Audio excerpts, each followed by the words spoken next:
online စီးပွားရေးလုပ်ငန်းရှင်တွေ digital marketer တွေအနေနဲ့ပေါ့နော် boost တွေထိုးတဲ့ content တွေရေးပါလျက်နဲ့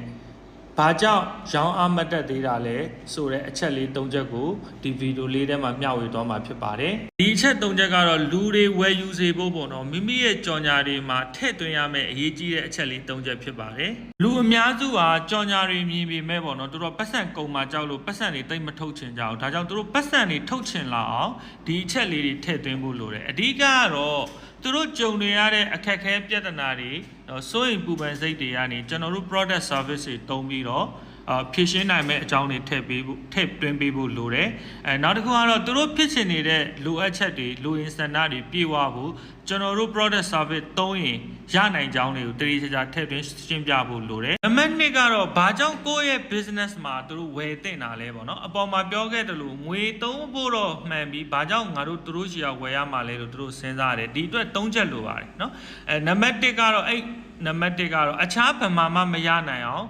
ကိုယ့်ရဲ့ထူးခြားချက်တွေကိုကျွန်တော်တို့ဖော်ပြပေးဖို့လိုတယ်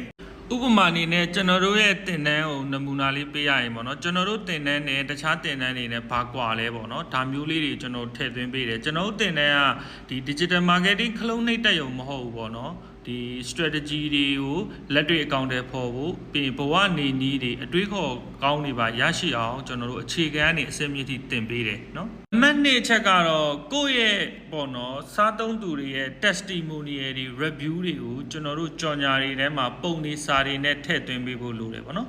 ကျွန်တော်တို့သင်တန်းဆိုရင်ဒါတက်ရောက်သူပေါင်းဒီ3000နီးပါးလောက်ရှိပြီပေါ့နော်အခုဆိုရင်ပြီး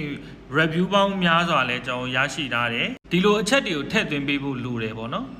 နံပါတ်3ကတော့မဝယ်ရတဲ့အကြောင်းရင်းတွေကာကွယ်တားဆီးထားရမယ်ပေါ့နော်ဥပမာကိုယ့်ရဲ့ပစ္စည်းကိုဝယ်ဖို့တို့အချိန်မရဘူးဆိုရင်အချိန်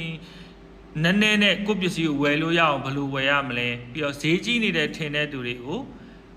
ဈေးမကြီးချောင်းပေါ့နော်တန်ချောင်းကိုကျွန်တော်တို့ဖော်ပြနိုင်ရနောက်ဆုံးနံပါတ်3ကတော့ပေါ့နော်ဘာကြောင့်တို့အခုချက်ချင်းဝယ်တင်တာလဲပေါ့နော်တချို့ကကိုကြော်ညာတော့မြင်တယ်နောက်မှဝယ်မယ်ဆိုပြီးတော့စဉ်းစားနေတတ်တယ်အဲ့တော့နောက်မှဝယ်မယ်ဆိုတာဝယ်သူလဲဘယ်တော့မှတို့အခက်အခဲပြဿနာတွေပြီးမသွားဘူးရောင်းတဲ့သူလဲဝင်ငွေရမသွားဘူးပေါ့နော်ဒါကြောင့်အခုချက်ချင်းဝယ်တင်ကြအောင်တော့ကျွန်တော်တို့ကတော့ဒီမှာမငြင်းနိုင်တဲ့ကမ်းလှမ်းမှုလို့ခေါ်တယ်အဲ့တော့ကျွန်တော်တို့တင်တန်းမှာဆိုရင်ပုံမှန်တင်တန်းကြီး6သိန်းကိုပေါ့နော်အစောဆုံး added သူ4သိန်းခွဲနဲ့ပေးတယ်အဲ့လိုမျိုးပေါ့နော်ကိုယ့်ရဲ့ pricing strategy တွေ bonus structure တွေချက်ချင်းဝယ်ဖို့ပေါ့နော်urgency scarcity လို့ခေါ်တဲ့ရှားပါမှုအာမခံချက်တွေထည့်သွင်းပေးဖို့လိုပါတယ်